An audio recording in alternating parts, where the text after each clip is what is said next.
ରଥଯାତ୍ରା ରଥଯାତ୍ରା ହେଉଛି ଆମ ଓଡ଼ିଶାର ସବୁଠାରୁ ବଡ଼ ଧାର୍ମିକ ଓ ସାଂସ୍କୃତିକ ପର୍ବ। ଏହା ପ୍ରତିବର୍ଷ ପୁରୀ ଧାମରେ ପ୍ରଭୁ ଜଗନ୍ନାଥ, ଭଗିନୀ ସୁଭଦ୍ରା ଓ ଭାଇ ବଳଭଦ୍ରଙ୍କୁ ନେଇ ଆୟୋଜିତ ହୁଏ। ଏହି ଦିନ ଭଗବାନଙ୍କୁ ନିଜ ମନ୍ଦିରରୁ ବାହାରକୁ ଆଣି ସେମାନଙ୍କର ମାମୁଁ ଘର ତଥା ଗୁଣ୍ଡିଚା ମନ୍ଦିରକୁ ନିଆଯାଇଥାଏ। ରଥଯାତ୍ରା ଆଷାଢ଼ ମାସର ଦ୍ୱିତୀୟ ଦିନ ହୁଏ। ଏହି ଦିନ ପୁରୀର ରାସ୍ତାରେ ଲକ୍ଷାଧିକ ଭକ୍ତ ଏକତ୍ରିତ ହୋଇ ଭଗବାନଙ୍କ ଦର୍ଶନ କରନ୍ତି ଓ ରଥ ଟାଣିବାରେ ଅଂଶଗ୍ରହଣ କରନ୍ତି।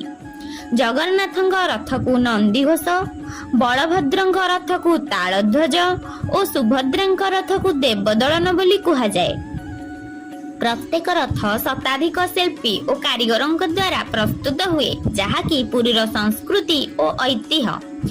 ରଥଯାତ୍ରା ମାନବ ଜାତିର ସମାନତା ଓ ଭ୍ରାତୃତ୍ୱର ପ୍ରତୀକ। ଏହି ଦିନ ଜାତି, ଧର୍ମ, ବର୍ଗ ଓ ସମ୍ପ୍ରଦାୟର ସମସ୍ତ ଭେଦ ଭୁଲି ସମସ୍ତେ ରୁଣ୍ଡ ହୋଇ ଭଗବାନଙ୍କ ରଥ ଟାଣନ୍ତି। ଏହା ମାନବତା ଓ ଏକତାର ସନ୍ଦେଶ ଦେଇଥାଏ।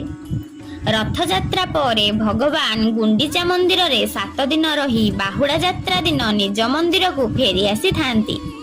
ଏହି ପର୍ବ ଓଡ଼ିଆ ଜୀବନର ଆସ୍ଥା, ଭକ୍ତି ଓ ଗୌରବର ପ୍ରତୀକ। ରଥଯାତ୍ରା କେବଳ ଏକ ଧାର୍ମିକ ଆୟୋଜନ ନୁହେଁ, ଏହା ଓଡ଼ିଶାର ସଂସ୍କୃତି, ଐକ୍ୟ ଓ ଭକ୍ତିର ଜୀବନ୍ତ ପରିଚୟ। ଜୟ ଜଗନ୍ନାଥ।